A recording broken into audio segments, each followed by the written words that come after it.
Estábamos en el tiempo que tu primera banda, tu primera banda era rock and roll. Sí, se llamaba Melissa, ¿no? La primera banda metal. Y después... Mucha gente hacía metal, ¿no? Sí, era la claro. época de Mask y de ¿sabes este quién rollo? tocaba la batería ahí con nosotros? Bueno, pasaron varios bateristas, ¿no? Juan Carlos de la Torre, el Perico, le decían, que tocó un tiempo y él tocó con Chiquis, con Jorge Amaro, tenían una banda también bien morritos ellos. Y quien entró después de él fue Nacho González. El implacable. El implacable. Él fue el primer baterista, y también por lo mismo, porque como tocábamos canciones de Led Zeppelin, pues era como sí, eso es lo ideal, suyo, ¿no? Ajá. Y después Nacho me presentó a Galo. Hicimos 40 grados, Galileo, Nacho González, en el tiempo ya rock en español, canciones propias. Cantaba Mario Cuevas, que también le mando un saludo. ¿Qué tal? Cantante, canta muy bien. Sí, lo he escuchado. Hicieron un reencuentro de Sombrero Verde y él lo pusieron. Sí, que canta muy bien, y sobre todo cosas así como AC/DC y todo eso le sale muy Sí, muy acá como más metalosas, ¿no? Ajá. Pues era la época. Y con él con ese grupo tuve varios años, se llama 40 grados, nos fuimos hubo un concurso aquí para rock en tu idioma, ¿no? Hubo un concurso, no recuerdo qué disquera fue. Y hicieron una convocatoria y ganamos aquí en Guadalajara. Y nos fuimos a concursar a la Ciudad de México en todo este auge de rock en español. O sea, ¿qué año estás hablando? 84, yo creo. 84. Sí, 84. Ok. Sí, tengo 57 años. O sea, soy del 66, pues ya tengo un tiempo recorrido, ¿no? Que no pareces, la neta, a pesar de todo. A pesar del camino. Bueno, por dentro no sé, pero por fuera no ahí vamos, todo chido. Y ya después tuve este grupo 40 grados, concursamos, seguimos tocando, grabamos demos, nos iba medianamente bien, abrimos varios shows de varios grupos. Después Mario Cuevas se sale y quedamos nada más los tres. Tenemos un tecladista, Rubén, también, que no me acuerdo su apellido. Y quedamos en trío, que Sigalo cantaba, no encontrábamos cantante, y en ese tiempo me habló el Vampiro y me dice, oye, pues necesitamos bajista, ¿no quieres entrar con Azul Violeta? Y entré con Azul Violeta. Ahí entró después Nacho, también en la batería, estaba Alex Bataca, así le decían, que tocaba la batería. Sí. Luis Palomar, Vampiro, Hugo y yo. Y hay un trompetista. Después sale Nacho y entra el Bola, ¿no? Y me acuerdo que nos iban a ver Orco y Iván, ellos estaban chavitos, estaban en la escuela de música. Ensayamos en un lugar que se llama Galería Magritte, ahí ensayamos mucho tiempo con Azul Violeta. Después me salgo de Azul Violeta, me meto a estudiar a la escuela de música, ya decidido a estudiar música, ya había terminado la prepa, me metí a arquitectura, me salí, entonces nada más fui un semestre, o sea, como algo que no... ¿Pero si te latía eso de la arquitectura? No me latió, o sea, me latió siempre la música. O sea, la arquitectura la hiciste como tipo como el tipo plan B. para que mi papá no estuviera diciendo... A pesar de ser músico, tu papá mi papá nunca quiso que fuera músico. ¿A poco? No, todavía antes, falleció hace 5 años, en un año antes de que se pusiera mal, ¿no? Todavía me decía, Ricardo, deberías de terminar tu carrera. ¿En serio? Sí. O sea, oiga, papá, pero pues... O sea, tengo Grammys y todo. Sí, exacto. Papá, tengo Grammys, no me ha ido tan mal.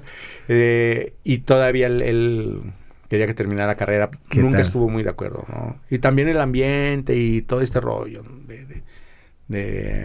digo, murió feliz sabiendo que hice algo en mi vida y más en la música, ¿no? Y que se lo debo a él. Y qué chido. ¿Y él en qué momento dejó de tocar o la orquesta se terminó junto con él? Él después yo me salí de ese grupo, después se quedó un primo, tuvieron ahí, no estaban de acuerdo en muchas cosas, en la parte musical, y no sé si creo que lo sacaron. Uh-huh. Terminaron sacando a mi papá. ¿Ah, sí? Sí, o sea, como diciéndole que ya habían cambiado de nombre el grupo y, bueno, lo sacaron. Esa es la realidad. Órale. ¿No? Porque además pasaron un montón de músicos pasaron rockeros. Pero también cuando ya no estaba yo con él, como que también él era un apasionado de la música y así tocaba la guitarra de trío súper bien, la guitarra eléctrica, aprendió a tocar el órgano, piano y todo ese rollo. O sea, como que traía la música muy, muy, muy en el fondo. Y, o sea, de oído, pues. Uh-huh. ¿Sí? ¿Y después tú de la escuela de música sí terminaste? No, me salí en segundo año porque empecé a tocar con un grupo versátil, ¿no? Para ganar dinero, que así lo hacemos todos. No estaba tanto... Apenas empezaba la onda de los covers de rock. Sí. Que, bueno, que también estuve mucho tiempo tocando covers. Estuve en la escuela de música y mientras estaba en la escuela de música empecé a dar clases en Casas Wagner, que ahí tuve un montón de alumnos, amigos, todos ya ahora amigos, ¿no? ¿Ahí estaba Killer? Ahí estaba Killer trabajaban en Casas Wagner. Ajá. Ah, sí. Y también lo conocí, pero ahí de alumnos pues tuve muchísima gente.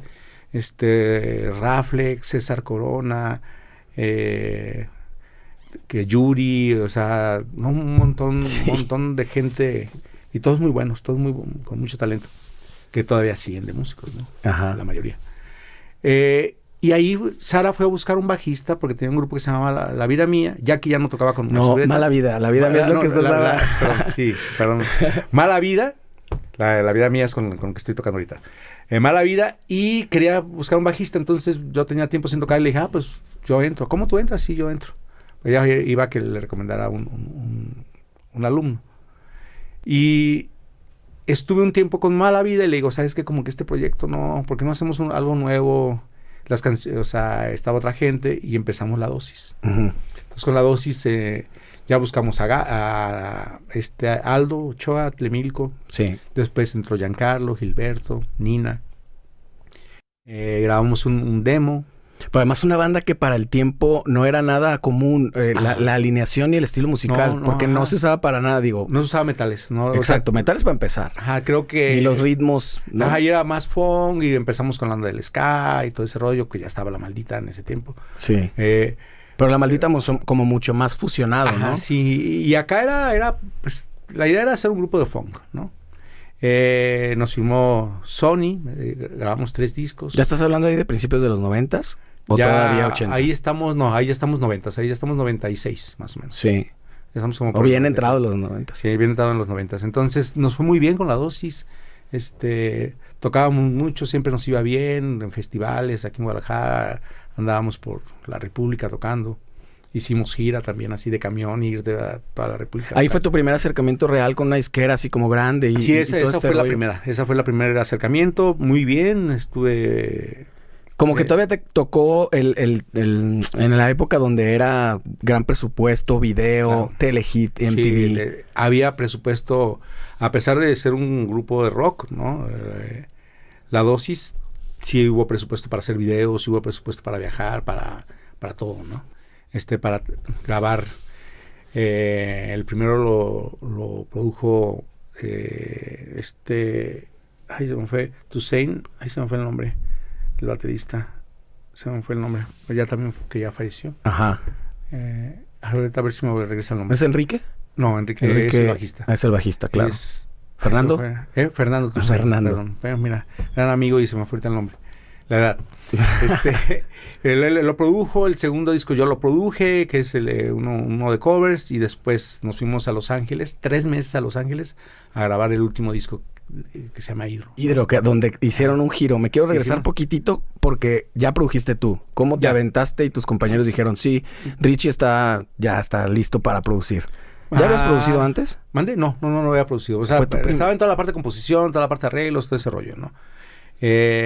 Pero, no sé, confiaron en mí, confió Sara en mí, confiaron que lo podía hacer y empecé como a buscar, como eran covers, a reversionarlos, ver los arreglos junto con se me fue el nombre. Ese disco se llama Acapulco. Ese disco se llama Radio Acapulco. Radio Acapulco, sí. Y todavía mediáticamente fue bastante bien, ¿no? Y nos fue muy bien con ese. Después, en el Hidro, ya no había metales y creo que el cambio fue así como muy drástico. Sí, se fueron a Cuarteto, ¿no? Y nos fuimos a Cuarteto. Ya ahí es cuando entró Marza. Ahí es cuando ya entró Marce. Todavía Seattle Milko la guitarra, obviamente Sara en la voz, Ajá. y tú ahí también produciendo y haciendo un montón de cosas. También. En ese tiempo yo lo recuerdo perfecto, hubo como un impasse raro, como que no sabían a dónde irse, o no sabía la música bien a dónde irse, porque estaban como todas estas cosas de Garbage. Exacto. Y muchas cosas con tintes electrónicos, pero en México, digo, ese es el ejemplo también. Tal cual, así como estás diciendo. El ejemplo también con Azul Violeta, que hicieron su mini multi, que no sé si a mí me encanta tanto Hidro como mini multi, pero creo que no les fue muy bien. No nos fue muy bien. Tal vez como que la gente no lo entendió. ¿Qué sería? En la parte comercial no nos fue tan bien. También el cambio fue así muy fuerte. Muy drástico, la gente exacto. que está acostumbrada a los metales. Parece otra banda. Parecía otra banda. De hecho, parecía otra banda. Sí.